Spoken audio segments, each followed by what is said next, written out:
Aside from the scale and general whiff of sweaty processed meat, one of the worst things about SEMA is that the glitzy neon-clad doors to Las Vegas Convention Center aren't open to the general public. Being a trade event, you have to be in the biz of modifying cars, or replicating major components for a lot cheaper in China, to gain entry and bow at the altar of aftermarket.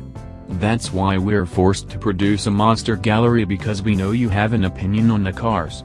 And there are a lot of cars. Luckily, for non-industry types in Sin City's vicinity, there's a thing called SEMA Ignited. It's a public event where anyone in the area can pop on down and see some of the craziest SEMA cars in action. As soon as the clock strikes 4 p.m. on Friday, the world's biggest modded car show shuts its doors for another year. But that's just the start for a host of cars and exhibitors who are then freed of the normal halls and into the fresh air to blow off some steam, rev their exhausts, and generally go a bit nuts. The police close off the surrounding roads to allow all manner of wacky rides onto the public highway. Monster trucks, race cars, drift cars, bonkers bikes, and even cars that don't have wheels all snake around the block and into a giant car park. There, the smell of burning tire smoke, courtesy of the Formula Drift boys doing a pop-up shop of sideways for the locals, the pipes and taco trucks take over.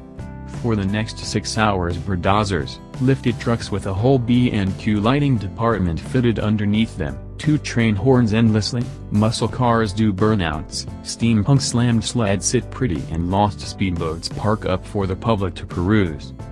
It's only a tiny percentage of cars that were imprisoned within the convention halls, but still, the selection is quite a sight, especially when backlit by Vegas twinkly neons and sat in a more natural environment than a carpeted show hall.